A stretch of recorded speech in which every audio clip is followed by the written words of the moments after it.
শেষ মুহূর্তে এসে কানাডা ও মেক্সিকোর পণ্যের ওপর 25% শুল্ক 1 মাসের জন্য স্থগিত করলেন মার্কিন প্রেসিডেন্ট ডোনাল্ড ট্রাম্প। যুক্তরাষ্ট্র সময় সোমবার এ নিয়ে মেক্সিকোর প্রেসিডেন্ট ক্লাউদিয়া শেইনবম ও কানাডার প্রধানমন্ত্রী জাস্টিন ট্রুডোর সঙ্গে ফোন আলাপ হয় মার্কিন প্রেসিডেন্টের। এ সময় মেক্সিকোর প্রেসিডেন্টকে অবৈধ মাদক যুক্তরাষ্ট্রে প্রবেশে বাধা দিতে সীমান্তে তৎপরতা বাড়ানোর শর্ত দেন ট্রাম্প। শর্ত অনুযায়ী সীমান্তে ন্যাশনাল গার্ডের 10,000 সেনা তাৎক্ষণিকভাবে মোতায়েন করবে মেক্সিকো। এর পরপরই 25% শুল্ক 1 মাসের জন্য স্থগিতের ঘোষণা দেওয়া হয় ট্রাম্পের কার্যালয় থেকে।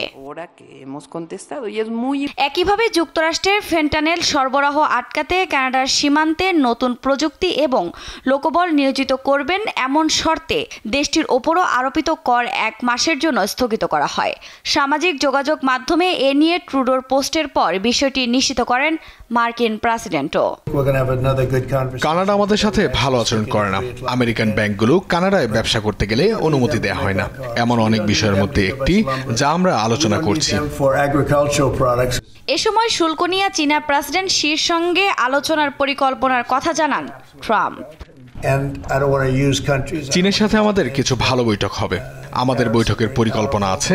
যদি আমরা চীনের সাথে কোনো চুক্তি করতে না পারি তাহলে শুল্কের পরিমাণ খুব বেশি হবে।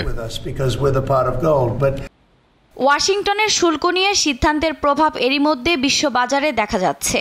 ইউরোপ ও এশিয়ার অনেক শেয়ার বাজারে দরপতন হয়েছে। ডলারের বিপরীতে দর হারিয়েছে মেক্সিকান পেসো, কানাডিয়ান ডলার ও ভারতীয় রুপি সহ অনেক মুদ্রা। তবে এতে বিপাকে পড়েছেন মার্কিন ক্ষুদ্র ব্যবসায়ীরাও।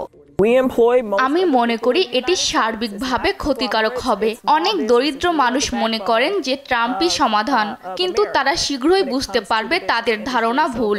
অনেকেই তাকে ভোট দিয়েছিলেন এই ভেবে যে ডিমের দাম কমবে, কিন্তু আমরা যা দেখতে পাচ্ছি সবকিছুর দাম বৃদ্ধি পাচ্ছে। এদিকে ট্রাম্পের শুল্ক আরোপের বিষয়টিকে সবচেয়ে বোকা বাণিজ্য যুদ্ধ বলে আখ্যা দিয়েছেন বিশ্লেষকরা।